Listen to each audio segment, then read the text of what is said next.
He grew up in the county forest.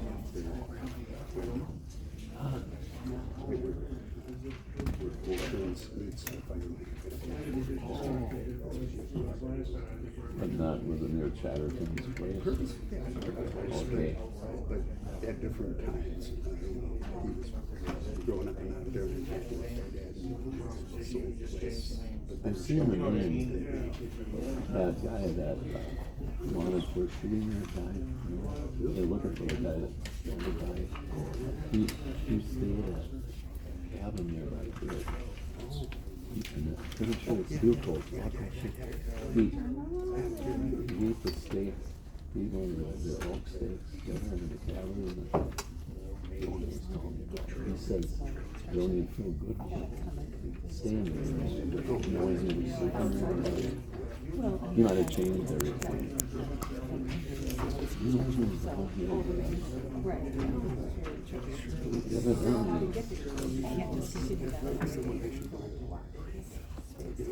Oh, I see.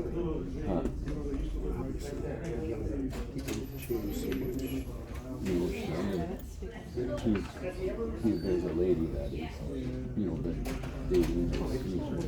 Yeah, but anyway, we've gone all meals and things and stuff like that.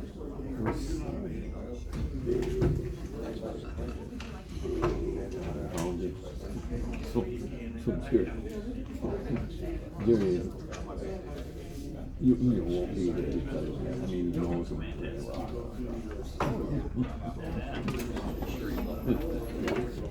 What?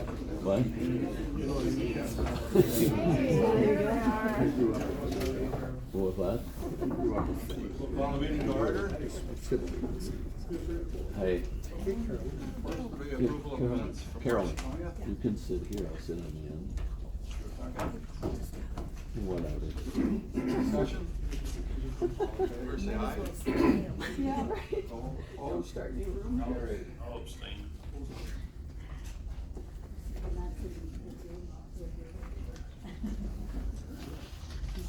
We'll be open, public comments, That's 3 minutes. old dog. Heidi's gonna be the official timekeeper, she'll put her hand up, not to wave at you, but tell you got 30 seconds left.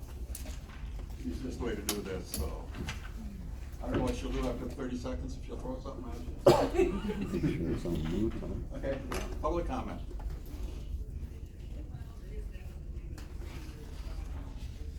I'll start. Go ahead. And my name is Gary Surface, I'm an officer of BHTA. These comments are mine alone. I was part of the team that met with the Public Trails Committee or portions thereof on several occasions. But the discussions were unproductive. We were trusting that we could possibly work something out with a PTC that would be agreeable to all parties. We were led to believe that no one from that committee would be attending your last meeting. The representative of PTC did in fact attend as a spokesperson of the Public Trails Committee. That meeting, he charged that we, the BHTA, is trying to circumvent the PTC. Chair of the Public Trails Committee have been quite adamant his desire to find a solution that would work for all. And I don't know what else we could have said or done that would have indicated we were going to work with them. Back in the afternoon of that meeting, we had representatives of we had 2 officers scouting out a possible alternative that was proposed at that meeting. Then we charged that attempting to circumvent the Public Trails Committee is like being stabbed in the back. Any credibility that the committee had with me, that they were actually going to work with us, is greatly diminished by that comment. A further comment was that they, the BHTA, was pretty stuck on what they want. I think that criticism might go both ways. Apparently, this is not just about Excelsior Road, as was reiterated time and time again by the chair of the Public Trails Committee. Committee representative at the last Forestry Committee meeting explicitly included John Creek Road, part of the Blue Hills Country Ski Trail system, into the mix. Resolution 30-23 forming the PTC included the following. Now therefore be it resolved that Rusk County create a Public Trails Ad Hoc Committee comprised of 7 members representing tourism, ATV clubs, non-motorized recreation, sports people in Rusk County. I ask who on this committee represents non-motorized recreation? Who on this committee represents tourism? 3 members of the committee even share the same last name. Are they related? Do they discuss the issues, how they're going to vote at family gatherings? Do they vote as a flock? The optics are terrible. In the last meeting, I quote, "One of the goals of the Public Trails Committee is to open up trails for multiple use." What trails other than non-motorized trails are you considering opening up for public use? Are you looking at allowing ATVs on groomed snowmobile trails? Are you looking at allowing four-wheel drive trucks on ATV and snowmobile trails? There are few multiple uses that are compatible with a quality ski trail. Make no mistake, opening ski trails to multiple use effectively converts the trail to that alternate use. Can I quote from a statement from your last meeting, what percent of users come from Rusk County? I asked what percent of ATVers come from Rusk County? What percent of snowmobilers? What percent of hunters? What does it matter? Are you saying that you don't want people who don't live here to come and spend money here? I don't live in Rusk County, but I buy groceries here, I buy gas here, I eat out here. I patronize the hardware store, the auto parts store, access my basic health care here, I purchase vehicles here. Tell me I'm not welcome, and I'll be sure to take my business elsewhere. Back of the matter is, the cross-country skiing is a healthy Close it off, please. recreational activity anyone regardless of income or wealth can enjoy. If VHT is unable to provide a quality cross-country skiing experience, it will only do so at excessive cost due to damage by other allowed uses. Your efforts will not be sustainable, and the cross-country ski trail system will cease to exist. Thank you. Anybody else? Well, I feel I need to respond to a couple of those issues. Number one, I don't believe anybody from the cross-country ski club, sent a letter of application to join the Trails Committee, am I correct? I think there were only 7 applicants for that committee, and that's the 7 that ended up being on the committee. Anybody had an opportunity to apply for that. And as far as the whatever was said at the last meeting, the ad hoc trails we're always on the agenda, correct? So somebody's gonna be here at every meeting. I don't know what comments we made at the last meeting against the cross-country ski trails. I believe I was there, Jay wasn't even there, and I don't think I said anything at all about the cross-country ski in regard to the trails. Watch the Other than video. the fact that we No had a discussion. meeting, we discussed some things. I don't know where this is coming from. Thanks. Anybody else? Hi, I'm Lisa Dobrowolski, and I own a resort called Canoe Bay. We have clients from all around the world, and among them over the last 30 years, I've had many people come for the Birkebeiner during the month of February. And as part, this just comes to my memory as a strong distinctive memory, that they would come and as they're preparing to go and do that race, they would come up and use the Blue Hills Trails. Because we knew to promote them, they're cross-referenced on our website for many years.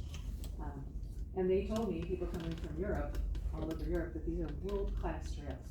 So they were really excited and so grateful that prior to the race that made them make an international trip, that they had the opportunity to use such top-quality trails. I'm a recipient of the emails that the club sends around all the time, and boy, are they dedicated. I mean, they're on it over and over. As far as telling people when it's a great time to ski, describing which trails, have been groomed so that people are very much felt to be appreciated, they want people to use this facility. They are amazing at cleaning up. I think the past 2 winters have been a little unusual. We had the incredible storm that took basically all winter sports out of commission unless you could foot by foot open up trails again from the trees that were knocked over in last December's storm, December 22. Then this year there was hardly any snow at all, and yet they were out there, maintaining, if there was any decent conditions, they were gonna let you know about it so that you could take advantage. So I think the dedication and the sustained effort over 37 years is truly impressive, and I think excellence is something that should be encouraged and applauded. And I'm personally grateful as a business owner that I can promote this to all of my guests from Minnesota and Chicago and so from Wisconsin, Iowa, California, New York, all people from everywhere. We let them know these are among the things you can do when you make a trip to come here and spend money at our resort. Thanks very much. Anybody else? Now is your time to talk. So I wasn't gonna speak in public comment. Mr. Surface called me out directly. I wasn't even here at the last meeting. We had a very productive meeting. I don't know what he saw. I'll have to go back and watch the video again. the main concern is at Excelsior Road. Johns Creek Road was brought up by the guy who requested these trails be open. They are gas tax roads. When I read these minutes from 25 years ago or 20 years ago, all you have to do is change the names. They're the exact same complaints from them to the hunters, to the ATVers. They're the exact same problem. So this has been going on, and it goes on and on and on and on, and continues to go on. No one wants to take, well, listen, that's a mistake. I don't have any interest in taking away the ski club's trails. None.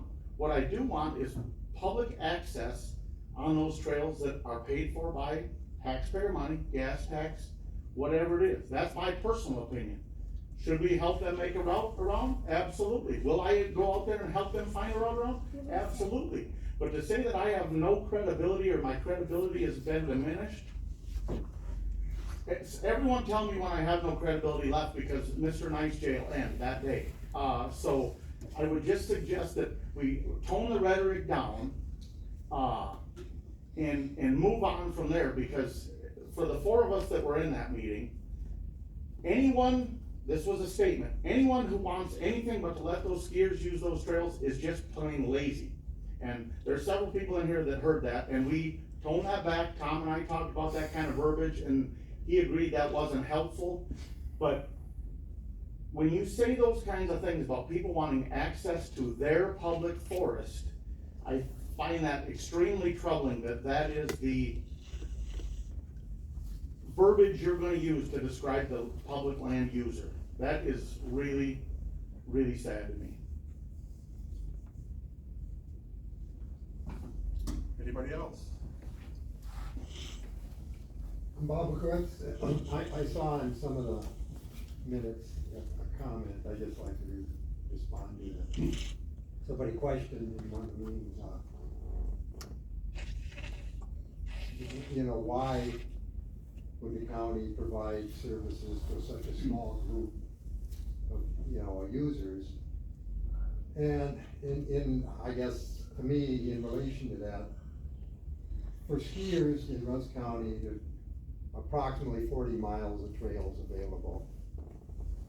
The Blue Hills Trail, and then that Sister's Farm and Ladies at the Hill Mine. And ATVs and snowmobiles have hundreds of miles of routes accessible in Rusk County. So even because there is a lot fewer skiers than there are ATVers and snowmobilers, the relationship, the ratio between the number of people and the number of miles of access is, I don't have the numbers, but I do know it's about 40 miles of ski trails, and I know every town, county, and also lots of, snowmobile trails, but all the town and county roads are open for ATV travel, and, people love to do that, so, but it's not like, I just didn't like it, didn't want it to be out there that, okay, you got this group of a couple hundred people and, so why should the county put any expense, effort, or whatever into that, but in relation to the amount of snowmobile and ATV access there is, it's not as it would sound on the surface, okay? Anybody else? Like I said, this is the audience time to talk, so.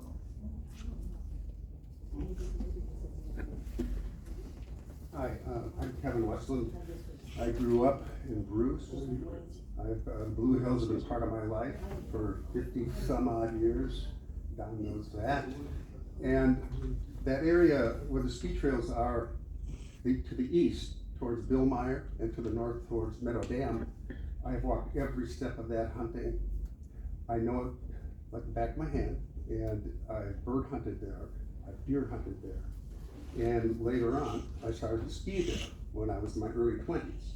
And at that time, there was a group of people from Iowa that would come up to the Winter Spot Resort, and they wanted someone to show them the Blue Hills. And I would strap on the skis, and we would all go. And we would ski from Billmeyer all the way to where our trails are now, and back to Bruce. we did that, and there's other people here that have also skied those trails way back when they were just logging trails, and that's all they were. There was nothing groomed. Some of those logging trails turned into snowmobile trails. I even remember riding along when Frank Breland was grooming one of those trails all the way to the fire lane, and it really got my interest going. So I ended up skiing those, and they call it bushwhacking, no grooming. We would ski those trails, and finally we decided, someone mentioned, hey, you should start a club. Maybe you can get some money and groom some of that. And that's where it all began. I do know this. Trucks, I'm just gonna talk about John Creek Road. Trucks there, it's not compatible with skiing. You will, if that's allowed, those trails will be ruined, I guarantee you.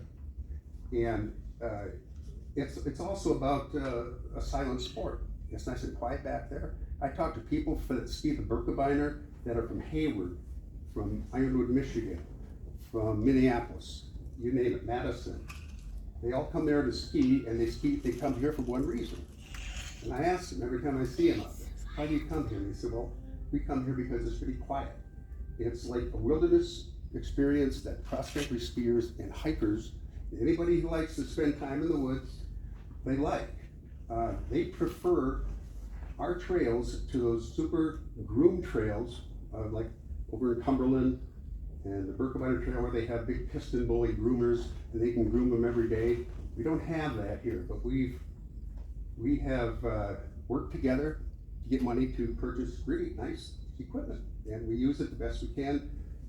But if you let trucks, erosion occur from those trucks driving on the trails, it will ruin the trails completely, and nobody's gonna come here.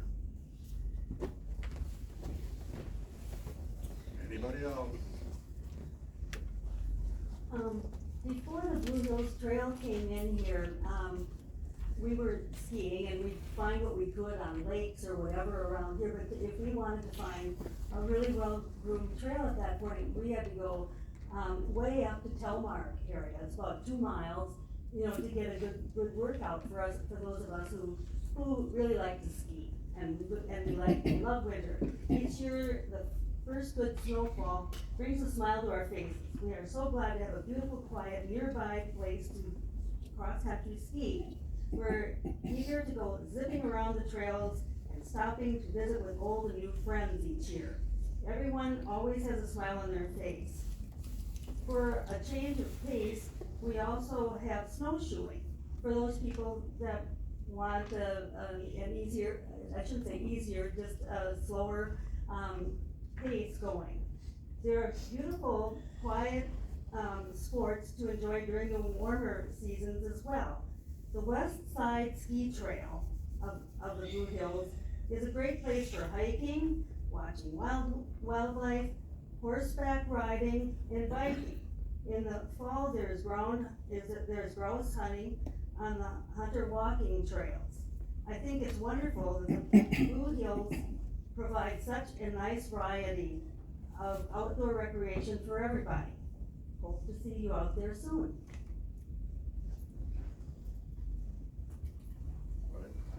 I wasn't planning to speak, but I guess what really bothers me about this is this conflict between Sorry. motorized and non-motorized. Give your name. Oh, I'm sorry, Howard Chatterton. Conflict between motorized and non-motorized activities. And maybe this is not relevant, but we enjoy riding our horses in the hills, skiing in the hills, biking in the hills, snowshoeing in the hills, just hiking in the hills, and we use not just the Blue Hills Trails, but most of the territory that Kevin referred to. But we also go down to Chippewa County, and we ride our horses there, we ski there, we hike there, and it's for some reason they're able to accommodate motorized activity, mountain biking activity, hiking, fishing, horseback riding, and each of those groups has designated trails that they operate on. Sometimes the trails cross each other, but they're signed and people know that, and everybody seems to get along, and I don't understand why that can't happen in Rusk County. Cause it's a real attraction for people from wherever. And maybe you could respond to that at some point. Me? Yeah. Oh, the other thing is, the first time I heard about ad hoc, what's the name of the ad hoc trail committee? Was just within the last 2 weeks, and so I didn't know that they were looking for other members or increasing their, diversifying the representation that they have on that committee. It was in the paper. What's that? It was in the paper way back when it was formed. Yeah, but I don't know about you, but I don't read that paper from front to back, and I don't read it every week, so, but now I know. Bob. Name. Bob Grunseth. The winter sports, those, and all of you over here know me. I'm involved with the winter sports, but I'm on the downhill end. And, in my 37 years being involved in that, I've met all kinds of the cross-country people. Once on a blue moon, they'll actually come over and see us at the hill. But, and I have total respect for the non-motorized trails. The whole comments about this thing isn't about the 41 miles or whatever you're talking. It's about the two tax paying roads, or however that, gas tax roads. And so Tom and I've talked, and he doesn't want anybody walking down the Groom Trail, which the hunters aren't going to walk down on all of the trails, I don't think. They sure aren't gonna drive trucks on them.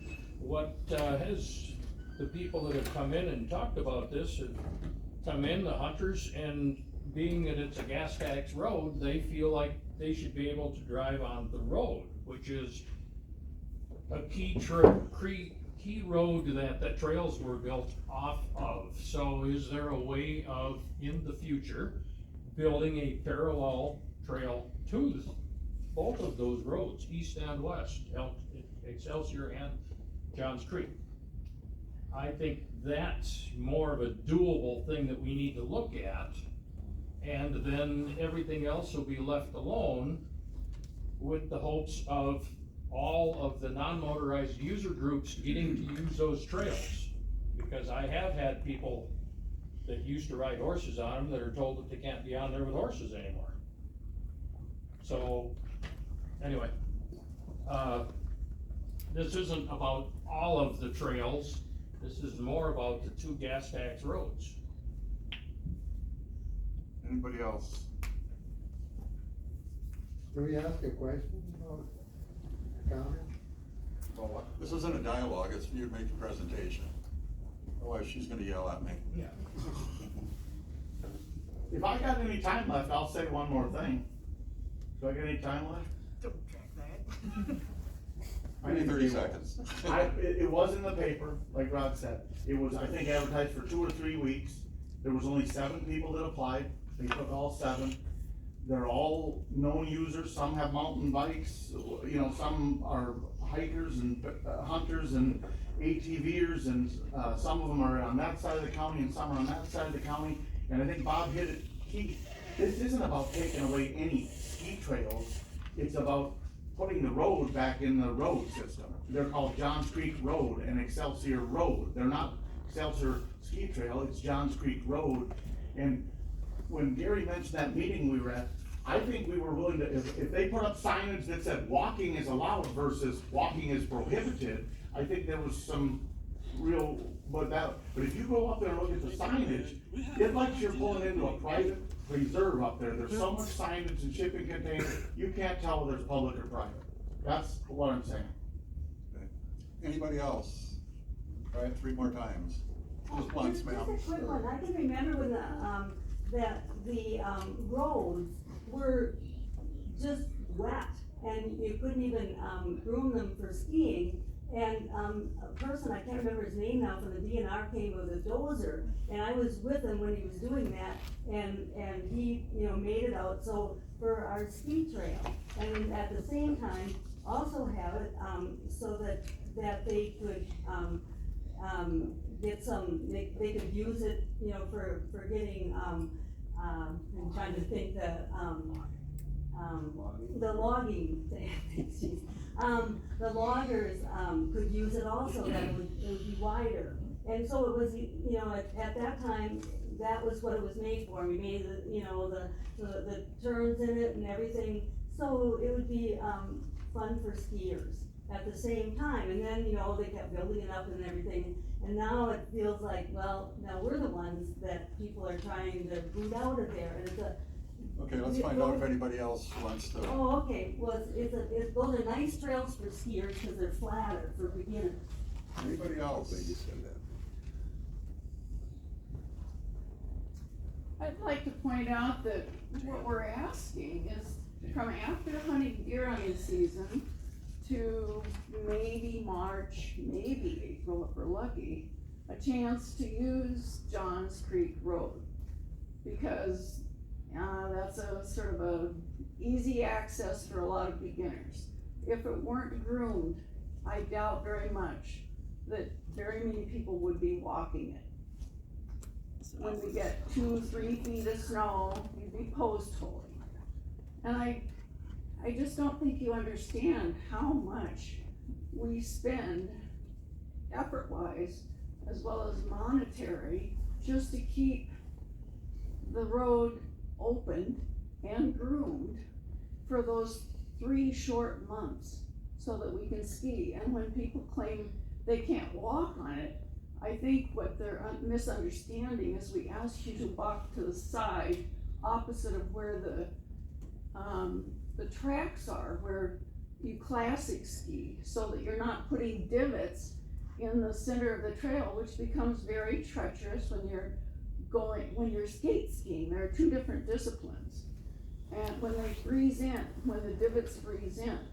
And that's why we ask you to walk to the side or snowshoe, not walk down the center. And we've come across people that are just blatantly doing whatever they want, and they make sure they walk right down the classic track and also down the center of the skate lane.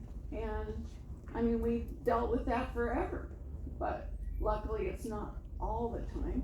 And when the groomer comes, he can erase a lot of that, but it's difficult when those divots are frozen in. That's all we're asking, is people to respect the skiers. That's all we're asking for a short, very short period of time. And who knows what global warming's gonna do? We may not even have a ski season from now on, and therefore we don't even have to worry about this. But until then, we hope we do have a ski season. Thank you. And it's 20 miles of trail, right? Up there. Yeah, it's 20. It's not 40, it's 20. Huh? Oh, well. We're talking about. Anybody else? Yeah. Anybody else? I think they turn their. Anybody else? Public comments closed. We'll go to our meeting. Parks and Rec. Got notes here from Mike Zimmer. 2024 Forestry Recreation Grant applications are due April 15th. These applications are nearly complete. Water at campgrounds is planned to be turned on next week. Docks will be put in starting next week.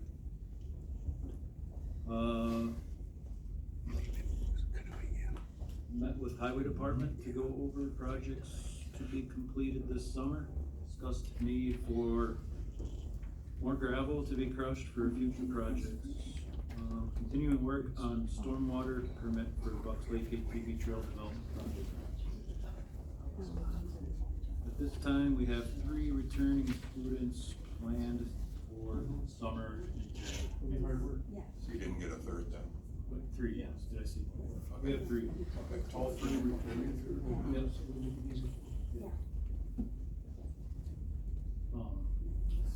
One of them was not here last summer, but he worked 2 summers in a row prior to that. sounds good. Likes chicken scratch, it's hard to read. Oh, there's been some interest in the campground host position at Josie, but nothing is here yet, so. How about the other two? I don't think there's been any interest in that, have you heard? Oh, there's a little bit, some, okay. Nothing locked down yet for either of those. All I got from Mike. As long as we have a full crowd here, I'll bring up, we do look for full-time caretakers for two of our campgrounds. You get to camp for free and just monitor it. So we have a hard time filling that at times, so if anybody knows anybody interested, let us know. Timbersdale. Timbersdale's report. Sure not into an advertisement. Pretty political ad. Got some notes from Dane Gravison here, timber sales, April 2024. Two crews are trying to get going where we do not have oak wilt restrictions and there is decent dry ground to work.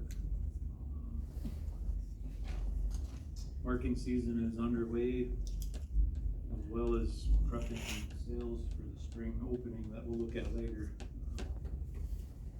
Currently, Futurewood is working on the Texas sale out east on County B. Ted Struck is started work on Big Bender down in Big Bend. That's a lump sum aspen sale. Did some road work to get started on sale off of 3 Lakes Road. And a pre-sale meeting today on Yellow Perch, off Perch Lake Road. So we'll be hammering on 3 sales pretty quickly here. That's all from Dan. Anything else, anybody?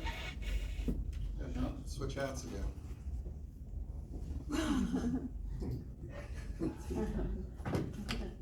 Administrator's report, that was next. Yep. Terry, I heard that you did not win the election. I did not. Thank you for all the time you put in. You're welcome. It's been a lot of time. It's been enjoyable. We've had some good talks, we've had some not so fun ones, but. I will add too, you've got to help support this Forestry to get through some rough times. Stayed the course and got it. I appreciate that. Always Thank you. Thursday the 4th, Wayne and I met with Jay and Rod again. This time was to discuss a GPS phone ATV trail inspection project that Dane put together to try to simplify, or maybe not simplify, maybe it's more complicated. But trying to get road inspections done in a manner that we can get the reports and have them all stored in one good place. So the meeting went well. I think they're gonna talk about that in their next Trails Committee meeting to see what that committee thinks about it. Dane put together inspection where it's on your phone completely and it answers questions. Is that what these examples are? Yeah. Would be using that. Yep. Software or whatever. Yep. Those used for that program. I don't know, it's pretty cool, I guess. I haven't looked at it too closely other than what Dane showed me, but depending on your answer, you might skip the next few questions or you might have some more questions based on it. Good discussions had there. In regard to the ski trail, I wanted to mention that I think a good thing that I will work on in the next month or two would be an MOU or a land use agreement or something that would be an official document, something like we have with Ice Age Trail, and I think we might have one with the archery range, or maybe not. If we don't, we should get one for that as well. it's smart to have official documents for some user groups like that. Had elk advisory committee meeting on April 2nd. The main goal there was to set quotas for this fall's elk hunt. 8 for the northern zone, 4 of which will go to the tribes. 4 for the central zone, which will be the first elk hunt in the central zone, which is down by Black River Falls. Discuss the new draft elk zone. Is there some going to the tribes here too? None of the central zone tags will go to the tribes because that's out of the ceded territory. The state law or whatever gives them half the tags in the others because it's in the ceded territory. I've talked about the new the draft elk management plan. Creates units within the zones to help pinpoint hunting areas if there's pressure on exceptional agriculture damage, which there is in places that some of you know. You could potentially lock hunters into that zone to try to alleviate some of that damage, or massage their populations within the major zone in other ways as well. It's a good meeting. Lots of work went into the spring timber sale prep. We moved this meeting a week early, so we were kind of strapped from the last week, which was priority time. But we got them for you, so we'll look at them later. Big thank you to Jake, Roy, and Dane. Tons of work went into that, as well as Eric. See, got Alex and Jake have been doing quite a bit of signing on ATV stuff with the open access trails that we're hoping to get most of that done before June 15th. We ordered the big brown signs for George and the club. We should be here. We should be able to get them up before the May 1st opener of the funded trails. We also ordered some more green diamond signs for other open trails. We had county government day, as you know. Put on a good presentation led by Dane. He did a great job on that again. Mike and I, as Mike said in his report, I read before Mike, we met with Scott, Andy, and Sean at the highway department and discussed projects this summer. We have a fair bit of work for them to do for us on some ATV trails and as well as some other stuff. So that'll be pretty handy to help keep those grant funds within the county. They have time to do this project. Let's see, sent in the county forest law application for the 160 acres by Nail Creek. And I got the capital improvement plan ready for you guys. I'll look at that in a little bit here. Prepping for the audit this summer continues. Emails come in every few weeks with more information on that, which just continues to stress me out. Stuff. That's all I got. Sir, back there by the law, I see you're having a hard time hearing. Yeah. Would you care to come up here and sit alongside Bob or someplace up there?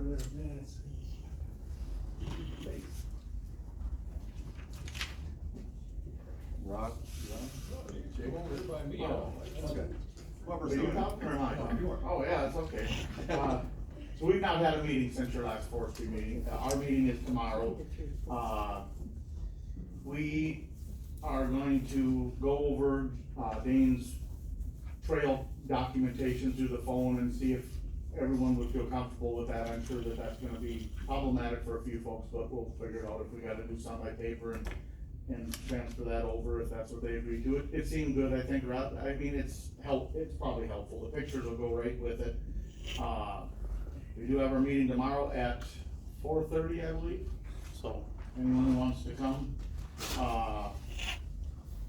I wanna thank Terry for the previous ad hoc where we spent a year going over trail after trail. He did a great job helping us with that, all the other things he's done, just like you guys have said.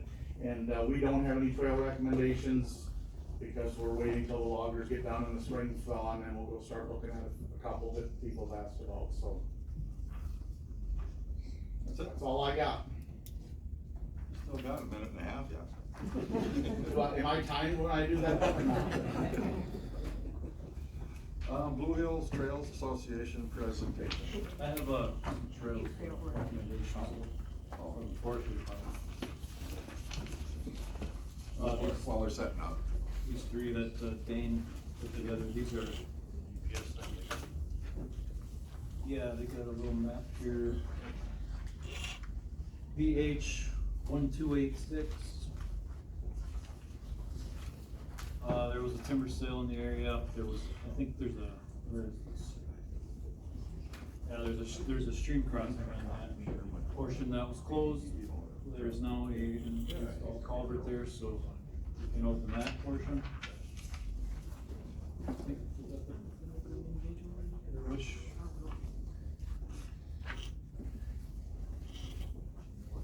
What else? BH 108. Which one you got up there, Eddie? It's 1286. 1286. That's off County F.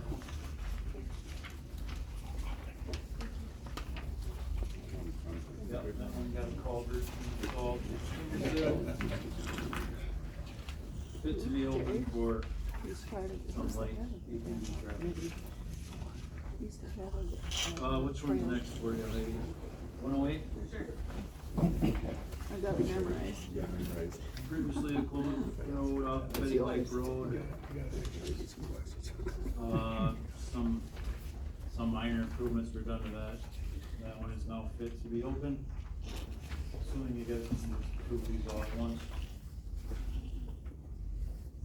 And then DH 65 northern portion.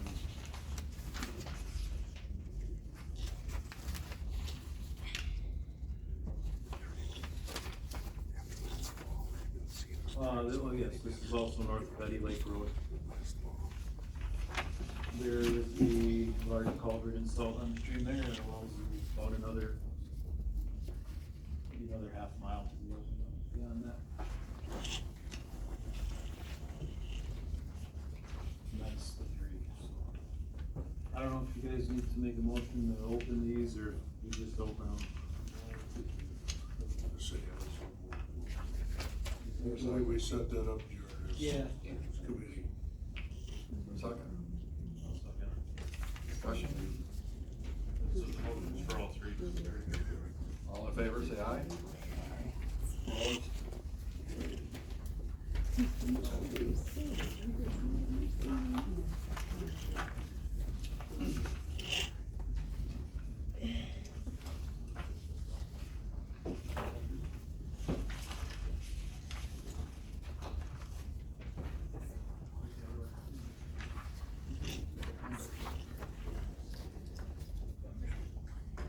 Let me know if you need anything else.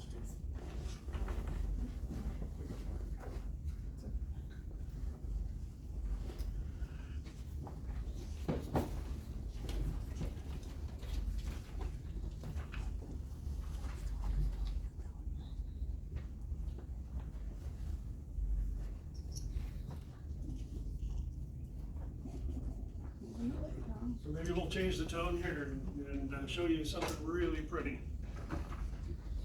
So my name's John Waldron, and I'm the current president of the Blue Hills Trails Association. I just want to say thank you and thank Jay and thank the Forestry Committee for giving us the opportunity. We presented this to Jay's committee, and we have a similar version to it, but we wanted to put some pictures to the words that have been said. We do want to tone down the rhetoric, because I think we can work together and come up with solutions that solve problems all around. So today's goals are to provide a background history of the Blue Hills Trail and get your support for what we've been doing for the last 37 years.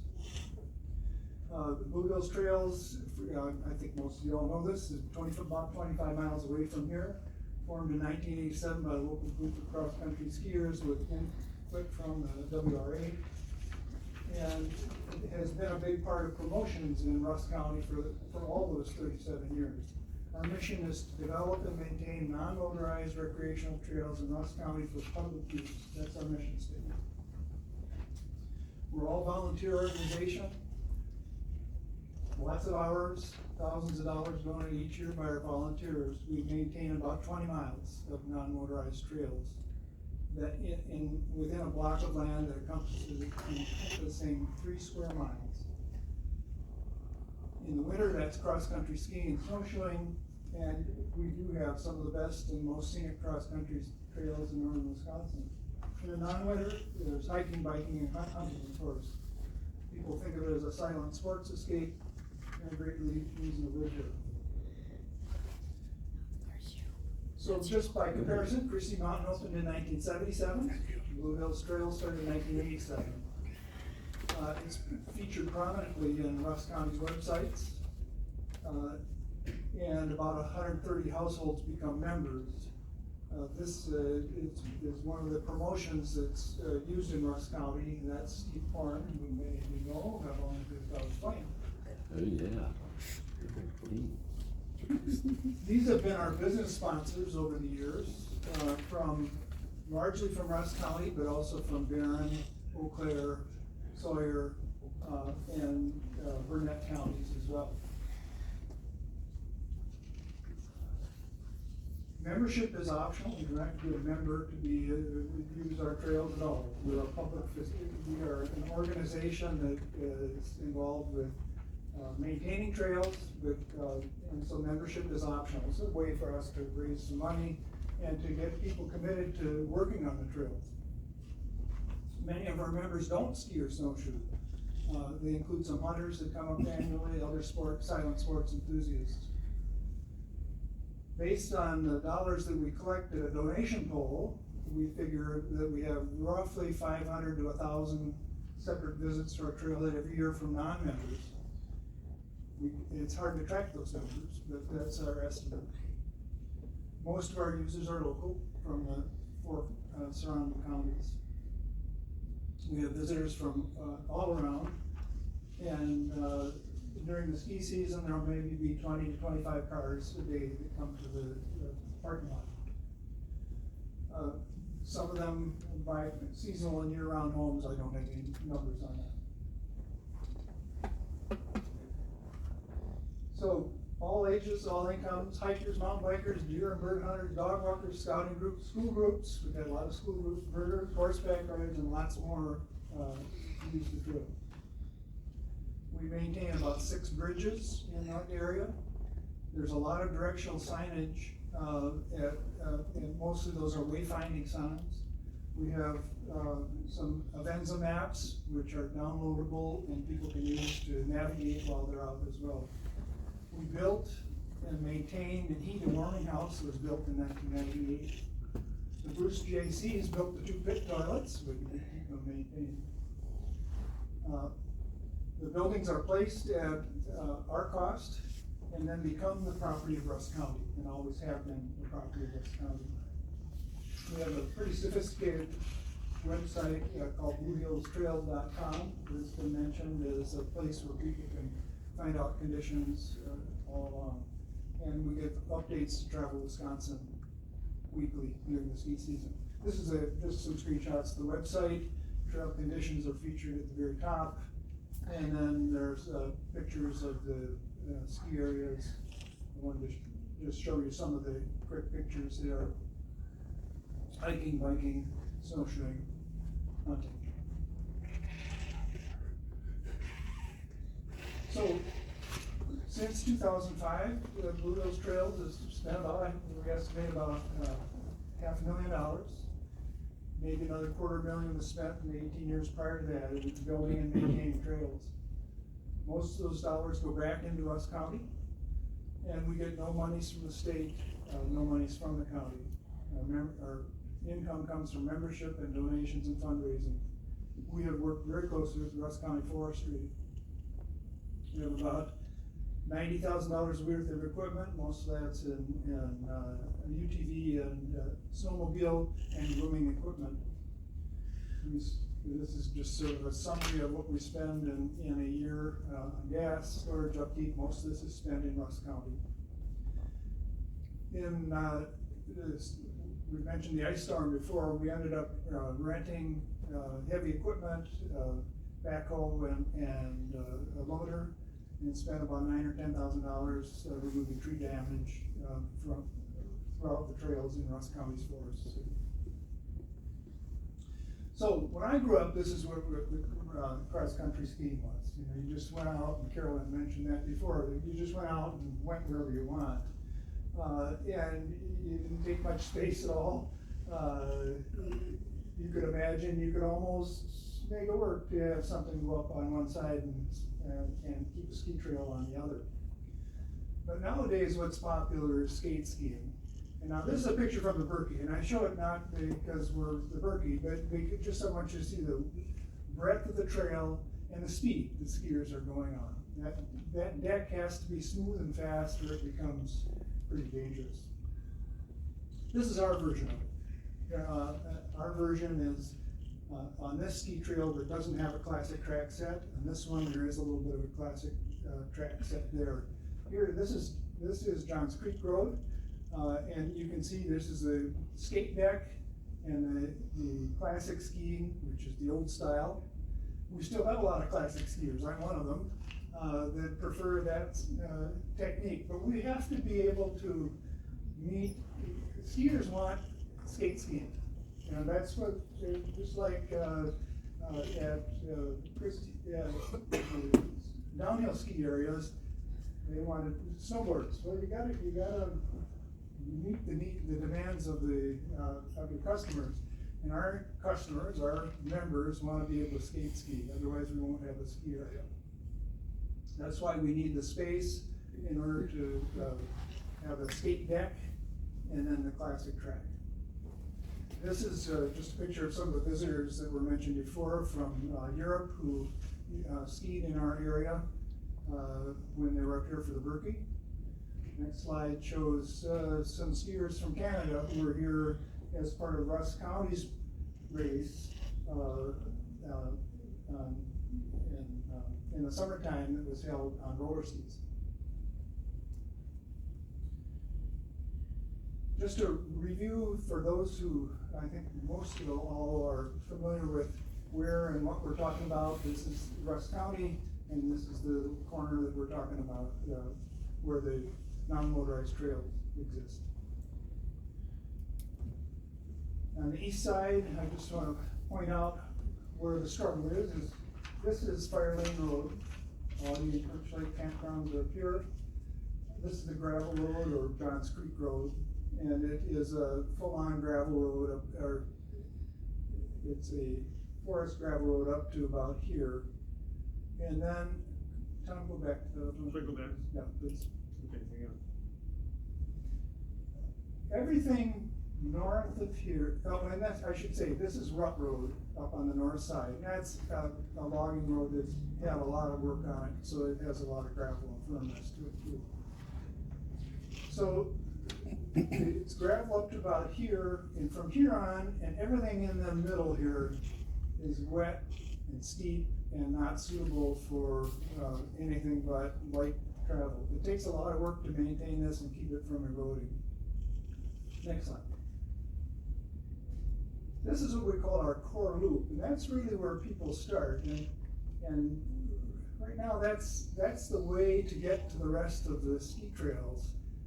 And that people start up here, and for 37 years, this has been the route. It includes portions of Rut Road and includes the Johns Creek Loop here.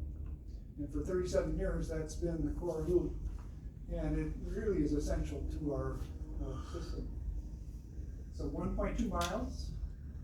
As I mentioned, skiers begin their use there, and the rest of the trails are really steep and wet. Because they're so steep, we keep tracks on our UTV year round. We don't try to switch the wheels in the summertime. We spend the spring and the summer maintaining trails. This is rebuilding a bridge that washed out. Next. This is the kind of thing that will happen over the year, and after that, of course, that big winter storm. And this is before, this is after. After we've cleared the debris out. And there's a lot of before and after pictures here. Before the trail is cleared, there's during the trail clearing.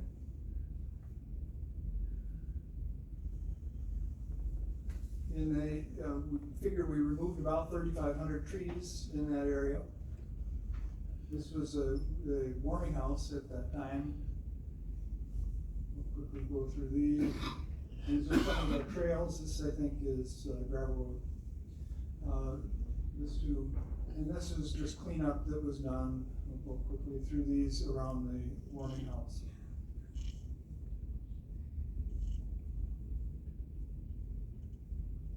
And then eventually we ended up with the warming house kind of back to normal use again.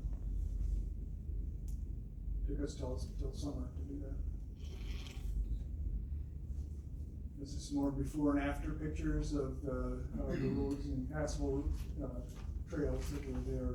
We had even some volunteers who brought their own equipment up to help clear the trails for us. And this is what it ends up with afterwards. Clearing some trees. It's probably not the storm. So I think we do provide a service to Rusk County too, in maintaining and keeping these trails that would otherwise fall prey to windfall and overgrowth of grasses. This is just in the mowing in the summertime with our track vehicle and our mower, and we end up with trails like this.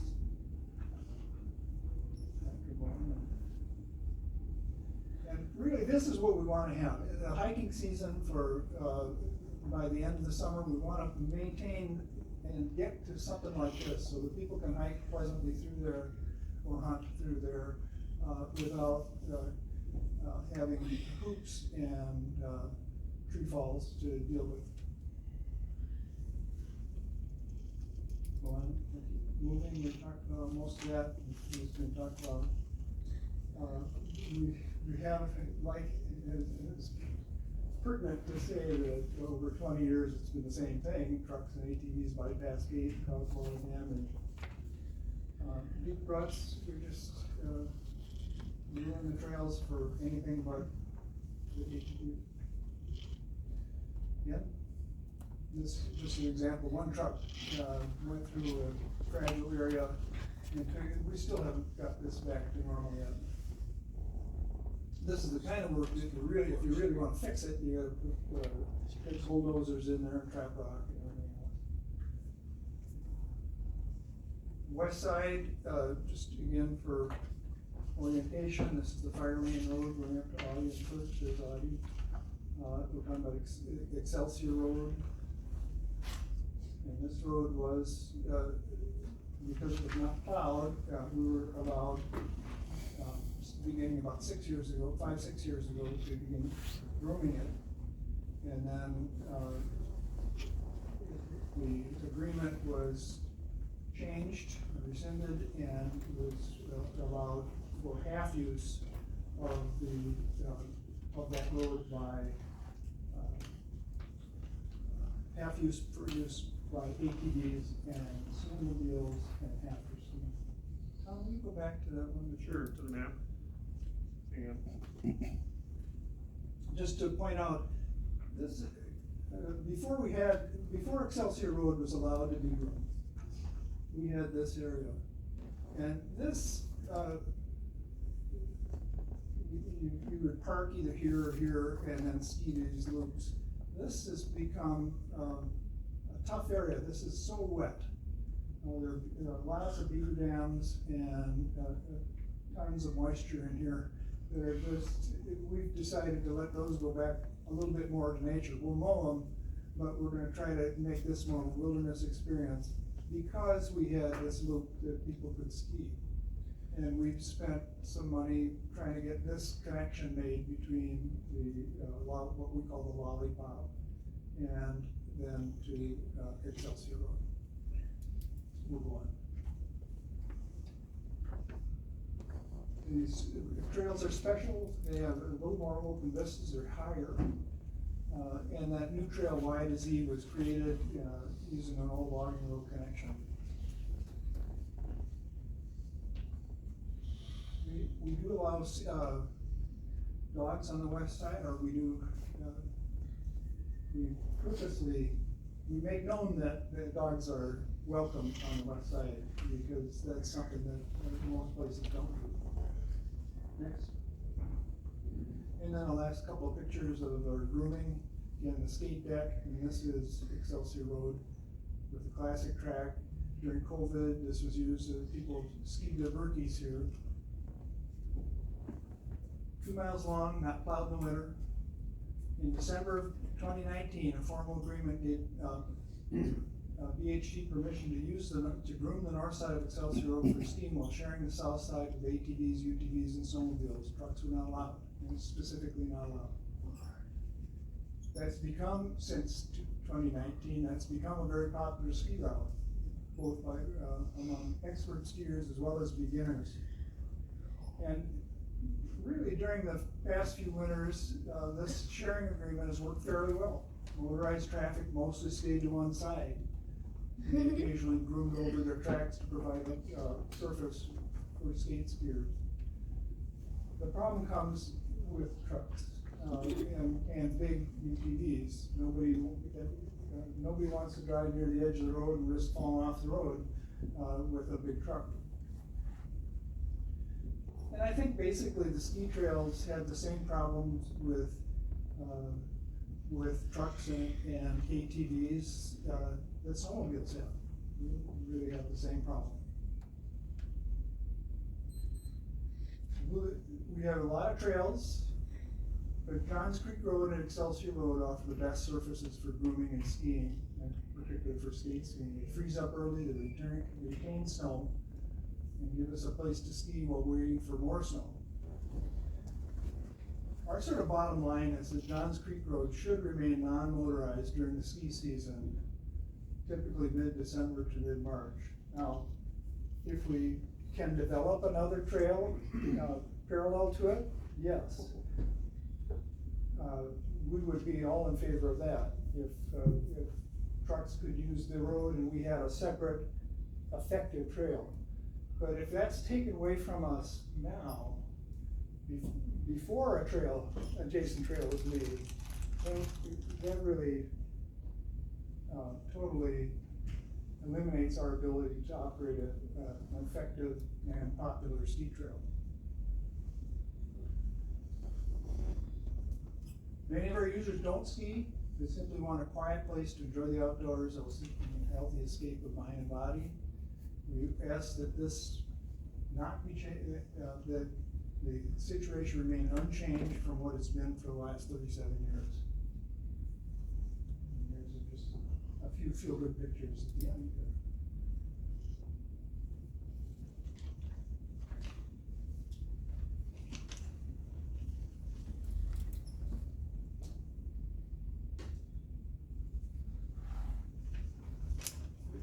I could just add a couple of comments at the end here that aren't part of the presentation, but you've heard passionate support from our supporters for the trail.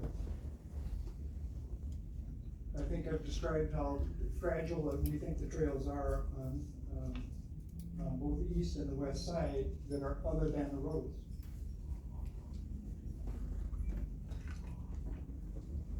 I think I want to say just right here.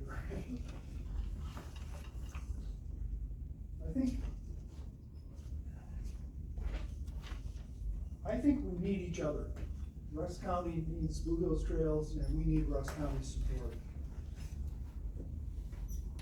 Without Blue Hills Trails Association, all these non-motorized trails that we love are going to quickly become impassable due to windfalls and overgrowth. We have the labor and resources, but our hook to our members is skiing. If we don't have good skiing, we don't have members, and we don't have all those resources to pour into the trails.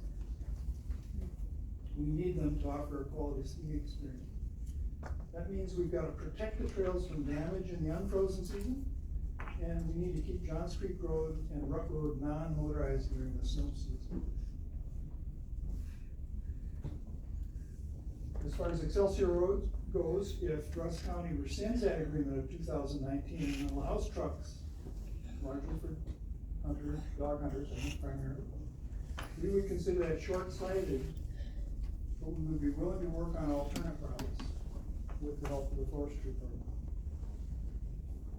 As far as the Johns Creek Road, I think we've gotta have that trail completed before we allow trucks on it. Any adjacent trail needs to be completed before it would be, before we could, agree to, having separate trails. Thank you very much, and I appreciate the chance to make our points, share our points. Does anybody on the committee have questions?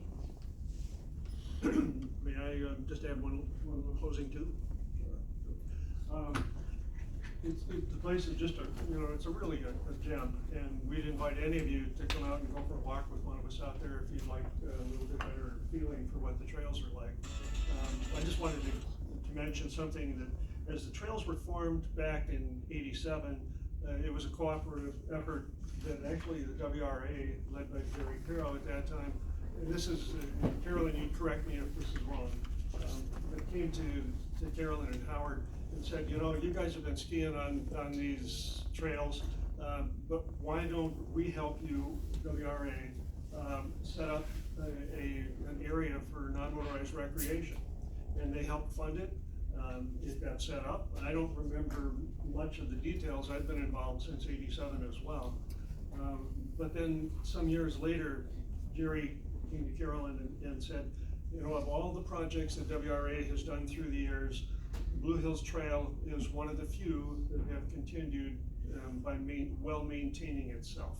So many of the other projects fall to the side, you spend money. That's what we're about. We're about maintaining, and we really need your support to help to continue to do this well into the future.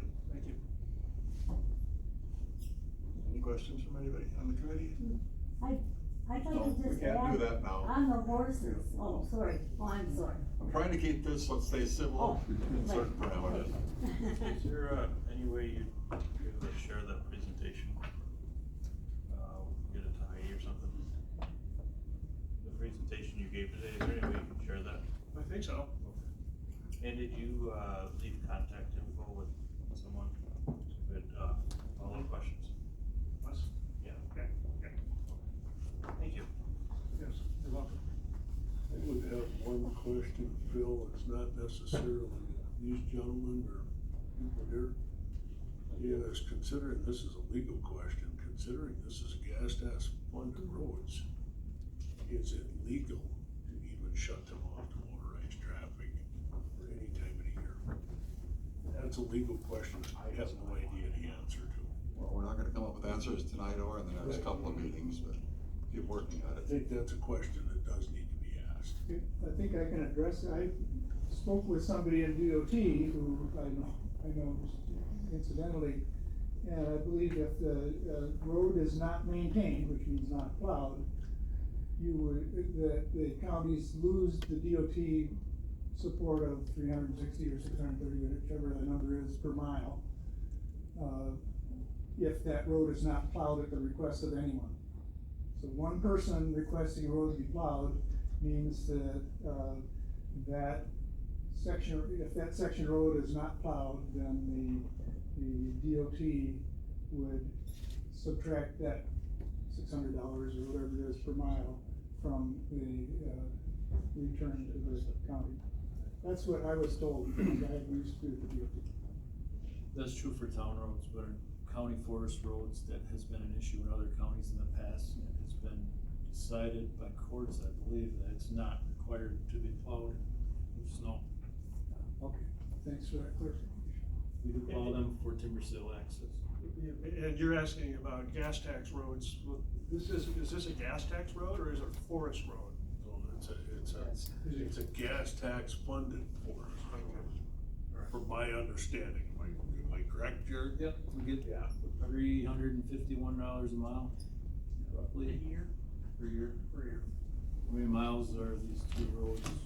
My question is not that I'm against you guys, but Sure, what's legality wise for the county, is it even legal to say non-motorized, considering it is state gas tax funded? Johns Creek is too, Jared? It's gas tax road, so the whole tax pass road, right? Yep. like I say, I do not know the answer to that, so. Derek has done some reading on this, looking at statutes. See, your 15-year plan, which is the authority by which the committee manages the county forest.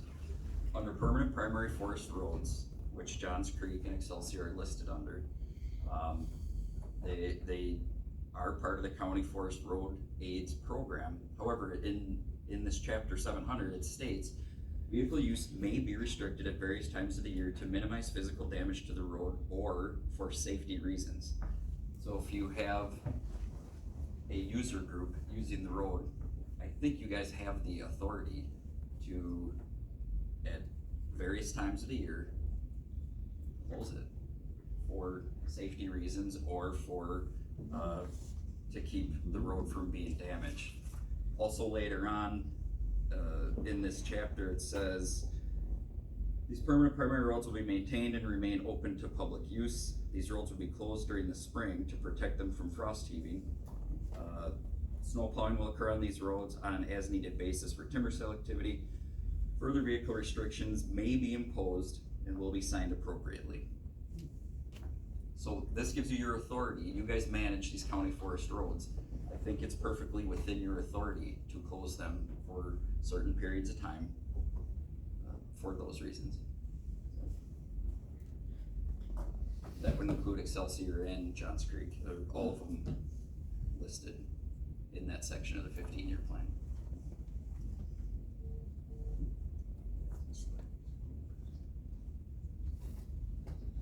Anything else on this point? Will definitely be on the agenda for the next forestry, regardless who's on the committee.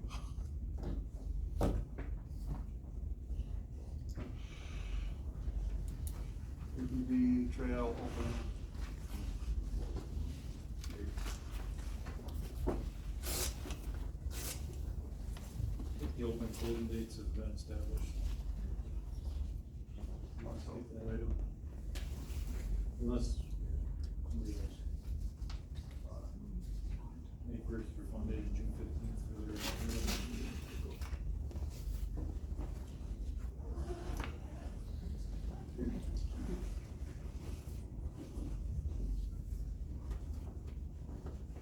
Anything else for anybody? Carbon credits.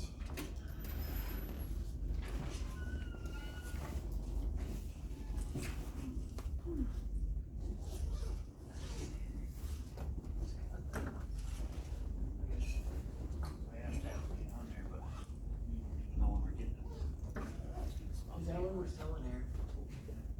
But I like what you're saying is we should figure out what we're doing that way.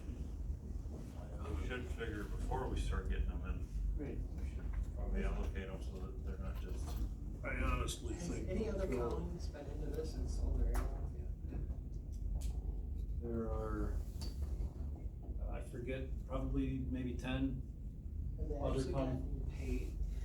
I don't think any of them have gotten paid yet. None of them, that you know of, have? Not that I know of. Some credits have been sold out of Bayfield County. How long have these other people been in this and not gotten paid or seen anything out of it yet? Bayfield was the first one in, and they're just ahead of us by a few months, basically, or half a year. Everybody kind of jumped in at this, not, I shouldn't say everybody, but a handful of those counties jumped in around the same. Their problem with selling them is they gotta sell a certain amount to make up for their fees, basically. Yep. I was told that Bayfield County needs to sell, well, Anu needs to sell for Bayfield County several thousand more credits before Bayfield County will see it down. And how many of them sold so far? Hundreds or thousands? A few thousand. In February, you had said it was 1% of their credits. Okay. 1%, yes. Mr. Chair, I think, I don't have to get it up with the person here, but I think the allocation of this carbon credit revenue, considering we're about 4 days, 5 days from all the committees changing, I think maybe that should be something that's not because what we decide decision, is could very possibly be just a waste of time and completely overturned or changed by what we did. And I'll just ask Ashley, is finance gonna be gonna jump on this, or are they gonna take our recommendation, do you know? Well, I think because it's related to the county forest, I think a recommendation from forestry would be prudent, whether you want to recommend all of the money goes back into the forests or 25%. I think that finance would like to hear from you guys, because this money is being made off of the forest land. Yeah, until we have some idea. Just keep it on the agenda. So when something breaks, we can hear about it. Good for you, Jerry. Capital improvement plan. Leave in your packets, you got a copy of the capital improvement request form. Ashley sent this out a month or two ago to all the department heads, I believe, after this was going out. I have put this out for you guys to approve or change and then approve any way you desire.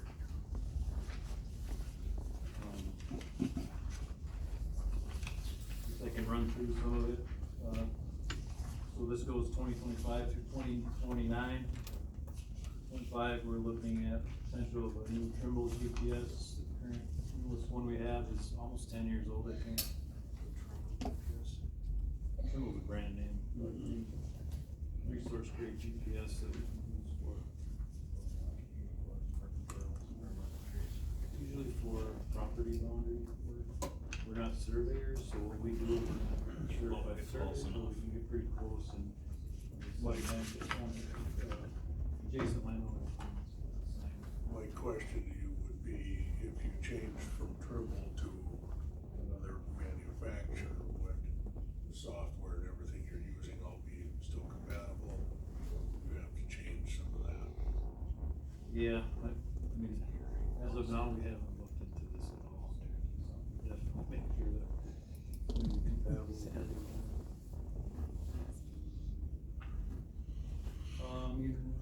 As you know, we maintain 20+ boat landings with docks. So we've been replacing docks for the last, since I've been here, every couple of years or every year, a couple docks. We utilize recreational boating facilities grants for those, which are 50/50 grants. The 2 docks, as you can see, $10,000 grants. 10,000 department monies we've been using out of our parks budget for those in the past.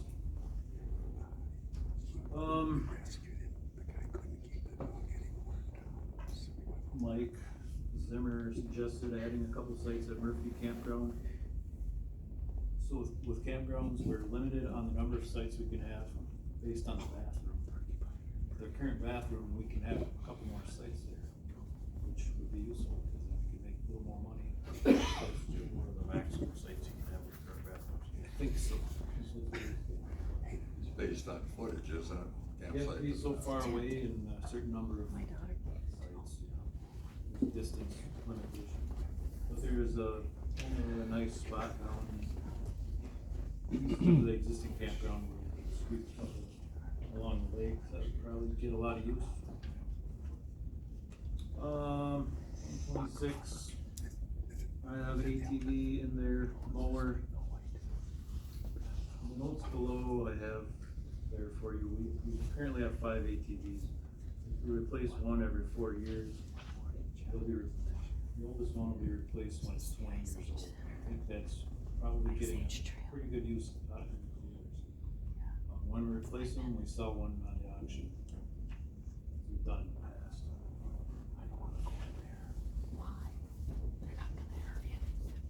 With our lawnmowers, we have 3 industrial lawnmowers. The oldest of which could be replaced when we start getting into making dynamo parts and repairs. Mike's dreaming about a pavilion at Bucks Lake Trailhead. That's the ATV trailhead. paving at Murphy Pavilion. That's been on our wish list for 10 years or more. And Joseph Creek Campground back sites upgrade, expanding those, making them more spacious. We don't get a lot of use, except on high use weekends. People like spacious, roomy campsites with sunshine, so some improvements in there would likely increase our use at Joseph Creek. Those are the ones to the east, right? Walk-in ones. Yep, not walking, but yeah, they're into tighter, smaller, under the, around the big.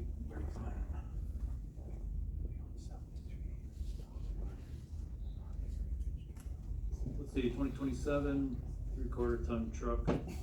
We just got 2 trucks from Sheriff's Department. Just got the plates for them today, actually. Down below in project narrative, we have 7 trucks. If we replace one every other year, some truck will be replaced at 14 years of age. I think that's probably good use out of them.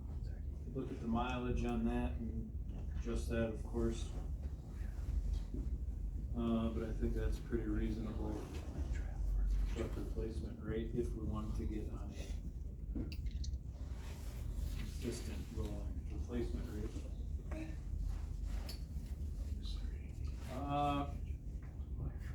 You or probably all of you, I think we had this Audi Lake campground upgrade and expansion was an Audi request. Maybe earlier this year, or maybe last year. It didn't go anywhere, but it's still something that's in the back of our minds. So it's kind of laid out there for you with a total of $735,000. Mike and I agree that we should probably get a 50-50 cost share. ATV, ORV funding for that. I know that there's some discrepancy on whether we can cost share with ARPA money, with state funding. Okay, sounds good. Carbon credit money potentially, whatever. You know, this is a lot of dreamer stuff. Equipment, docks, ATVs, trucks, not really sure. It's kind of necessary to do our job. And then 2028, back to a couple of docks and a mower. So just coming out of 3/4. Yep. Oh, I forgot to, we started. They generally go through pretty hard. And so the idea is that it end up back to the page. Yeah, that would be good. I think I forgot to say, we're down to only 1 3/4 ton truck. Quite a bit of time. I think it's wise to that, just keep 1 3/4 ton truck in our Forestry fleet. So there you have it. Motion to approve, I think this goes to, Laura or finance or something? To property, so if you guys, if you have any changes, you wanna make things added or deleted, that's up to you, and then forward on. I don't know much about these plans in general. I don't think using this today means that I'm just gonna go buy these things and what we've done still goes through other approvals at that time. So it's, Planning your budget stuff. yeah, it's for budget planning purposes, and so you guys can get a little bit of a better handle on where your departments are sitting with their equipment. This is the wish list. That would. Well, I would say that a lot of these things are needs. Right, but. Right, and he said that. It's not necessarily that, you know, the year projected in the capital improvement. Might not be the year you can do it either. ATV in 2026. Here's some things we feel are important. Yep. But it's not like this is a binding. It's a tool. So we should have a motion to forward this.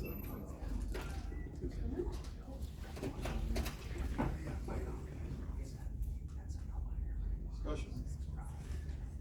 Favor say aye. Opposed? Carried.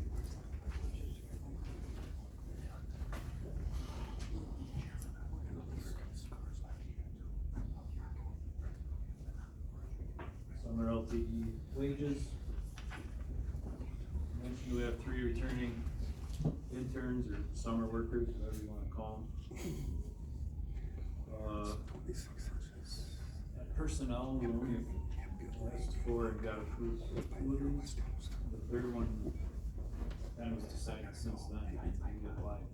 I think when we approved it, personnel, I think you only had 2. Yeah, that's correct. I only have 3, we'll have to go back to personnel for the third one.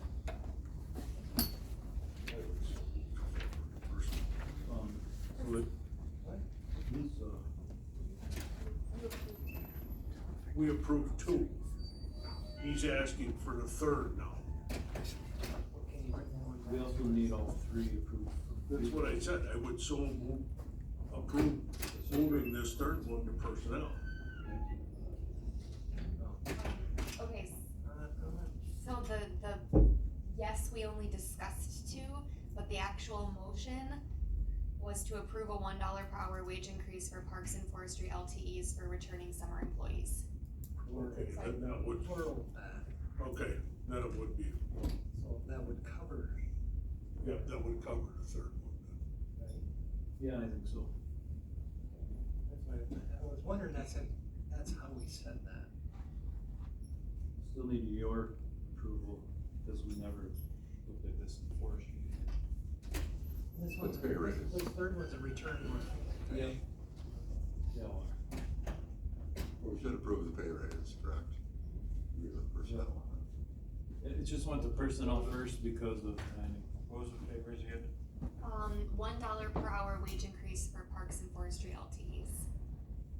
Is that a wage increase because they're returning, or is that just the, Because they're Yes, returning. yep. and, what would that put them up to for wage? Two of them would be at $14.50 and one at $13.50. You're making a motion to approve? Second, I'll second. discussion? All in favor, say aye. Aye. Aye, opposed, carried.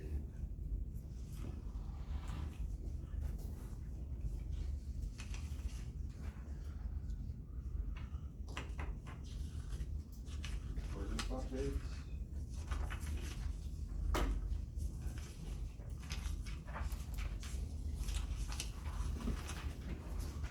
Off-road vehicle use ordinance. Included in this in red is still the stuff that you already approved last month, which is June 15th, was opening of non-funded trails, but I left it in red on here because this all has to go to the county board. All or none of it, or that will either way.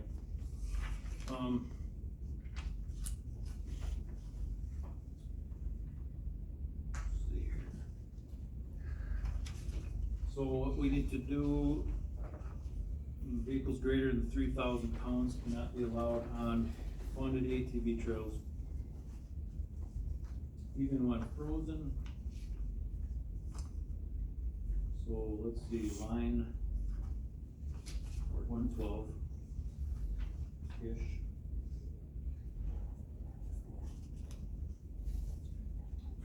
Scratching out some of that unneeded language and just saying that where they're signed open, they can go. And number 3 is completely new.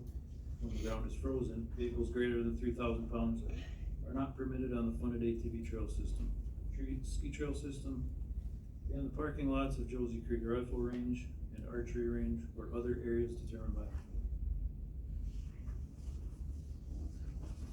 We're down in the. Jared, no, that excludes in a timber sale, correct? If it's in a timber sale, this does not apply. If it's in a timber sale, if it's still allowed then. 105. Okay.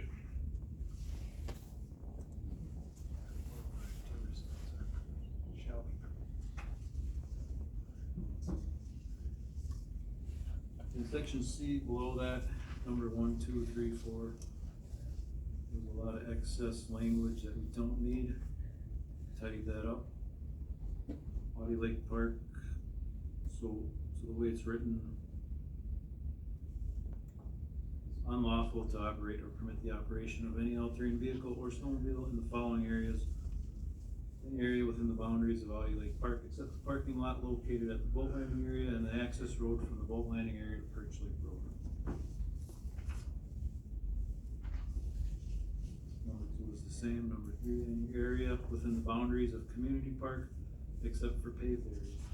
Basically what this is doing is keeping them out of yards and mowed areas. Josie Creek, an area within the boundaries of Josie Creek Park except for paved and gravel surfaces.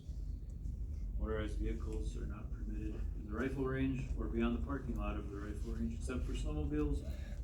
When the snowmobile trail is open, motorized vehicles are not permitted in the archery range. Number 5, any area within the boundaries of Murphy Flowage, recreation area, campground, and picnic area, except parking lot by the boat landing, parking lot by the pavilion, and the access roads from the lots to County F.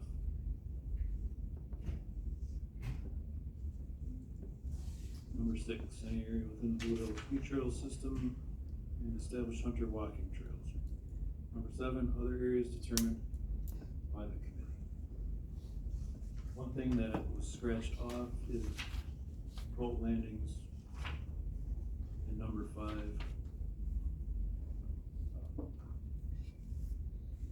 It's gonna allow the boat landing at Murphy Flowage.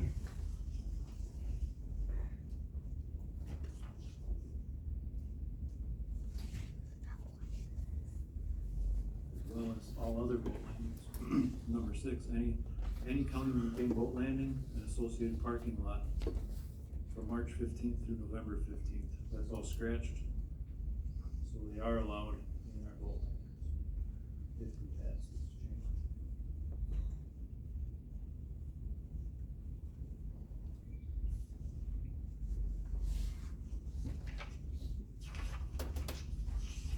So it cleans it up a little bit. And you could scratch hunter walking trails off there if you would like to open some of those. Now or in the future. Ski trails, they're already not allowed in there.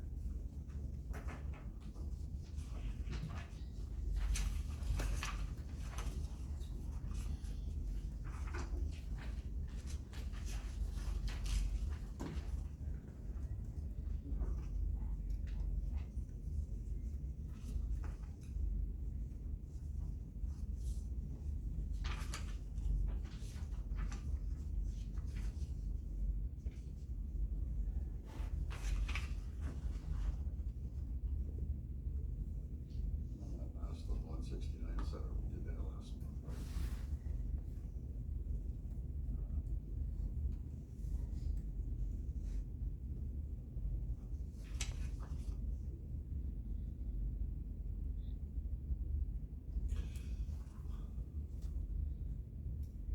Somebody care to make a motion on the recommendation?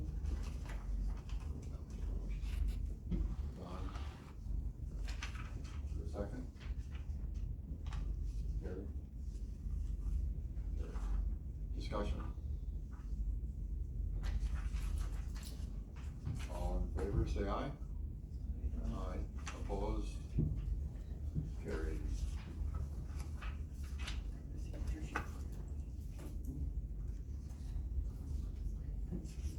Next item is chapter 46. And the ordinance has a couple blurbs on all-terrain vehicles, things of that nature. To put this in line with the rest of our ordinance, I scratched the dates on that closure. Put while they are groomed, they're open for snowmobile. That is in letter B on line 12. And letter C, I'm hoping that we scratch that. People thought that you don't need people cutting firewood on an open snowmobile.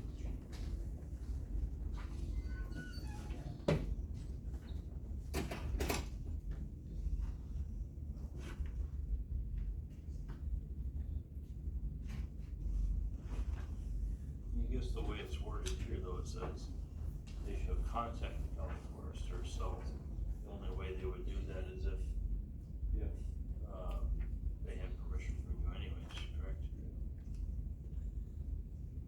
road was crossed out. Permit holder which wish to travel on approved snowmobile trails for the purpose of securing fire prior to January 1st shall contact the forester state when and where they intend to travel on approved snowmobile trails.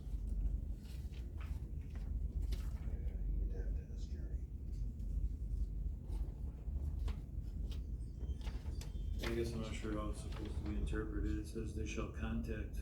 Yeah, I guess it doesn't say. It doesn't say they ask for permission or get granted. Yeah, I guess it might be just telling too, I guess. Personally, I don't think we need anyone cutting firewood on a open snowmobile trail. It sounds like the recipe for disaster. You disagree with me? That could turn into a nightmare too. Well, I'm just turn bad, then they turn good. I'm just wondering if there's a time that it was put in there, say, I don't know, if there was something happened to the trails and they give them permission to go on there and collect the firewood so they're not on the trails. And, by contacting the forest administrator, it was maybe something that would be necessary or not, I don't know. I'm assuming there was a reason it was in there at one point. Not. Sure there was. I think at this point, someone, four-wheeler or whatever, if they're cutting firewood on a snowmobile trail, they should just follow the rest of the off-road use policy. It can't be on a group trail, so. Correct. That ordinance should cover it. But it can't be on a group trail. Yeah, so this is contradictory to the other part of our ordinance. That's why I'm hoping to scratch it.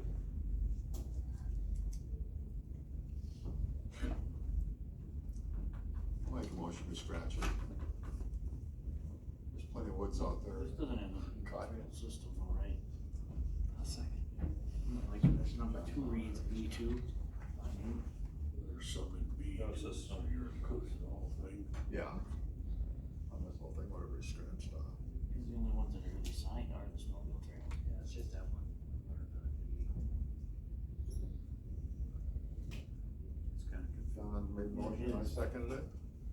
Discussion. How can we? How much of it? That's actually lower than actually is. That's details. All those in favor, say aye. Opposed? Carried. Was that for all the changes on that sheet? Yeah.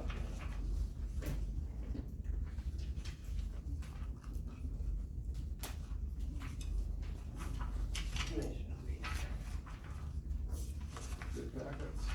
Spring timber bid.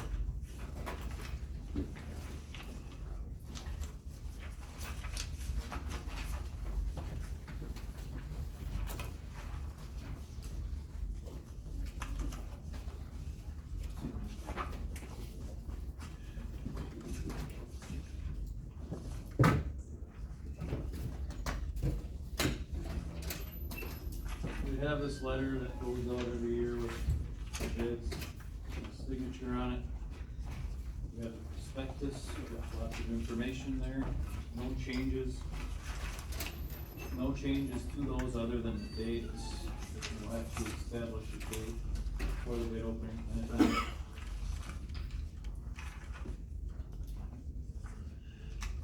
And then all the maps. With the bid sheets on the back.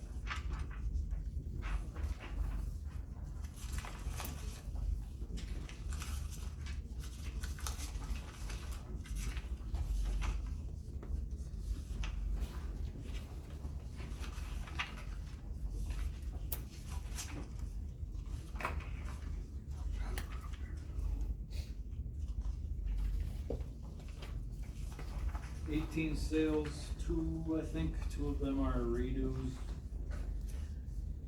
The first one we have never sold. Yeah, maybe we did, I can't remember. Trying to sell it again.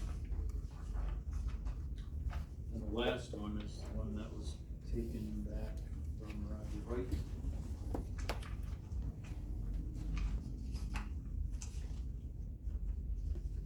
Lots of good stuff in the middle.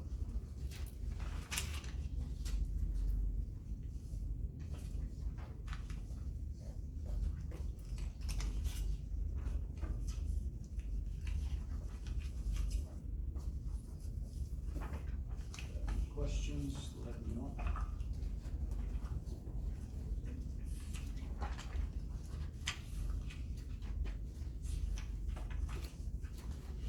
So a motion to fill in the date.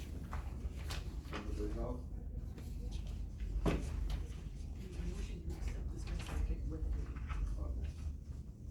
Accept the spring packet with the date. Second. Discussion. All in favor, say aye. Aye. Opposed, carried, and advertise. And if you want a motion to advertise. Second. Discussion, all in favor? Aye. Aye.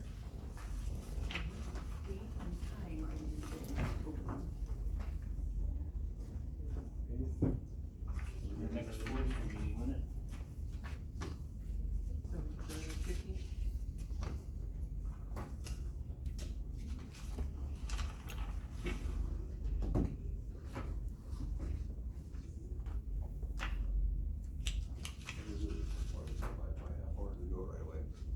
So, this one's gonna be interesting because we're gonna have to elect chair and vice chair and normally do a intro to the 15-year plan as well.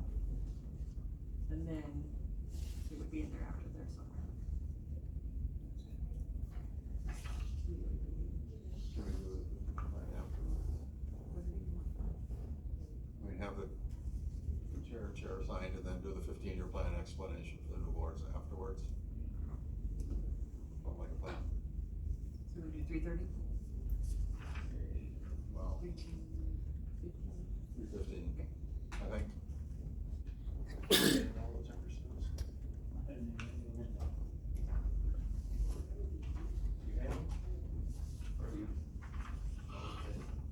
What? Roman thing was a. No. That was the. Steve Schneider. There's some backstory on that one. Steve Schneider, the late Steve Schneider died a couple of years back. He worked here for 46 years or something. This was the last sale he worked in. And when we were going through stuff, we just happened to find a card that he wrote. Romans 8 is a Bible reference. They were breaking some rules, but he happened to like that. So we made that sale. Travel and bills. How does a, remember I brought this up before about opening the bids a day earlier? And just having a spreadsheet on it, we did it at Highway a couple times now. And we just approved the low, or the high bids. If anybody wants to be Sit here for an hour. It seemed to work out really well in Highway when we did it. The only difference you got here, Jerry, is some can't bid because the sale's over, or. But we go through, we vote that in afterwards if there's no conflict. So if it'll say conflict on it or not. It seemed to work out well and they cut an hour off the meeting. All of an hour. We've been doing it at Highway, it seems to work. We just open on the previous day, Forest Department, come in and they'd have to open them here, so people, if they wanna come, they can. They have to have it posted that way. And you would have it all on a spreadsheet, we look at it and we. I'm on board for doing it the day before, you just have to let me know what you wanna do. Seems like most people are nodding here. Good idea. I would do that into my motion to do that. So. Open them the previous day, have Forestry open the previous day. Yep, and as long as it's noticed and the public can come and watch, yep. Yep. If you're making that, I'll second. So, just a concern with that, we'd have to post it as a, public meeting where there's potentially a forum of the forestry committee there. Yep, and then it would stipulate that no action will be No taken. action be taken. It's just the bid opening. That's the bid opening, but people can still come if they wanna hear the bid opening. Are you fine with that, Drew? I'm fine with that. That would be May 14th. Do it anytime then. Whenever we just gotta set the time and on your sheet then. We open in the bids, but it'll be proved. Approved on the 15th at the regular meeting.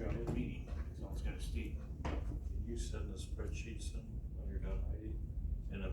Like, I know it'll be after the normal. Yeah, you'll get the printout report and everything that I usually post afterwards, and you guys would just approve what you want. So do we have the meeting on the 14th and the 15th at 3 p.m.? Whenever the forestry committee wants to open.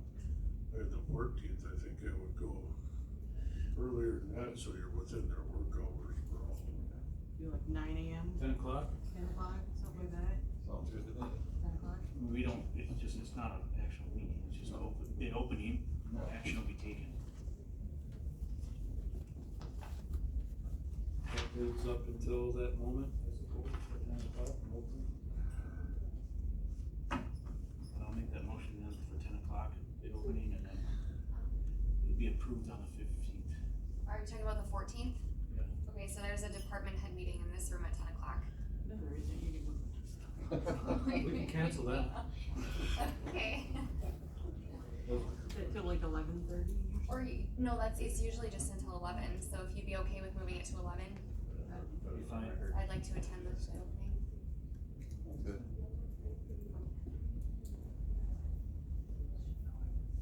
I got a motion, to get seconded. That's with the changes and, okay. Any more discussion? All in favor, say aye. Aye.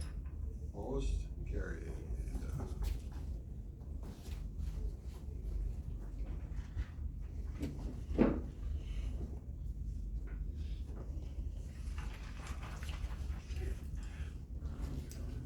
So we'll be going into closed session, and for those in the room, the next meeting will be the 15th.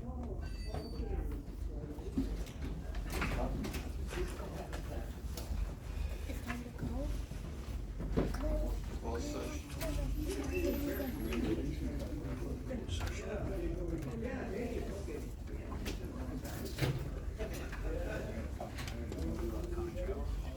Sure. Ottawa County Travel, summer tour, June 18th. Actually, it's the 19th and 20th. For tentatively,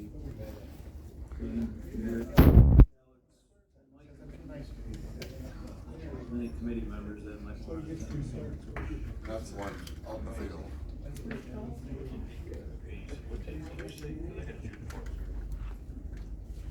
The first one would be June 19th.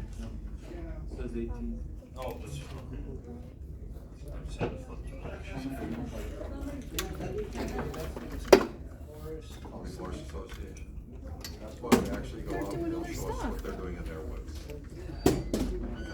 It's in Lincoln County, yeah, based out of Merrill.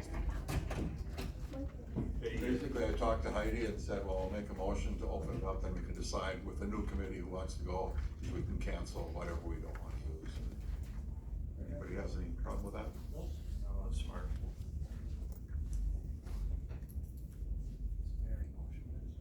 Well, you wanna do the certification too on the 4th? Motion to that? With both of them? That one is just for me and Dane. Make a motion to approve both Ottawa County chairs. Second. Discussion? All in favor, say aye.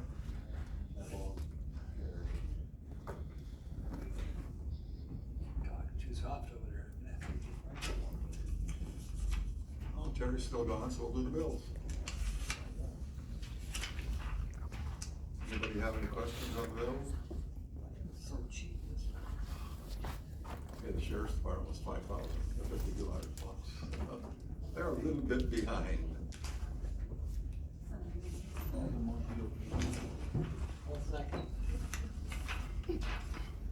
Set the next meeting. fresh sense. They're the scent packs that go in the, vault, for the restrooms and the campgrounds. Oh. They're the reason people tell us our smell so nice, so we can do better. It's, important. One thing, I'll bring the camper back, it's a clean back. One thing I'll chase on the way. That's the first thing I tell you in terms of here. We have a motion on bills too, right? Yep. Yep.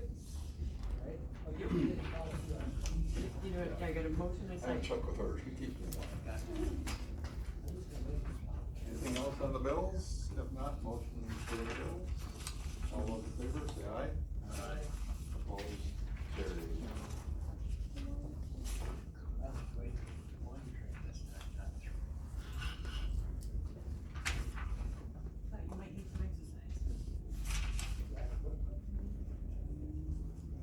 wanna go through a couple quick things from Wisconsin County Forest. Actually, we're starting to do things. We don't have president of the organization who just rubber stamps everything and we don't know what's going on. We got a good one now. So actually we had some good reports. Secretary of DNR, nobody knows where that's going or if it's going, it doesn't seem to be going anywhere. One thing that was interesting is Adams County is the newest one who joined it. They had 100 acres. They're getting an additional 600 acres through the stewardship fund. And basically, the township is putting 10% into it, the county's putting 40% into it, and all their profits now are gonna be helped to pay that off or go to future development. It's not gonna go in the levy at all for anywhere, which is unique for a county to do with forestry money.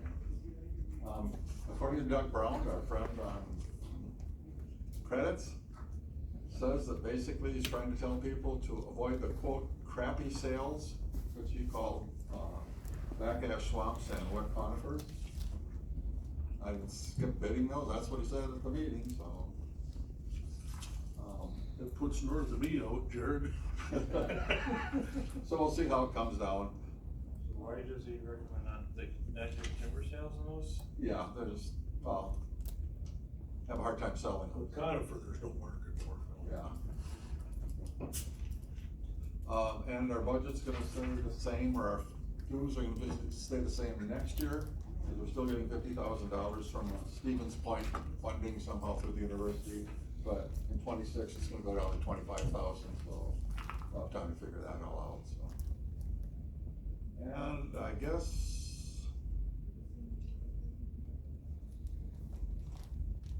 then they're changing that, hopefully, Mike will explain that, they're changing the format on permitting, where they're gonna get you to buy a bunch of permits, simplify the whole procedure, which we'll wait and see if that happens. That's what they're talking about, so, which would be nice for anything we do. That's it. Timber sale contract, we have to have the motion first, right? We're in closed session. Is there a second? All those in favor say aye. Gotta be roll call. Yeah, you have to read it and then do a roll. I have to read this whole thing. Timber sale contract pursuant to Wisconsin Stats 19.85, para 1, para E.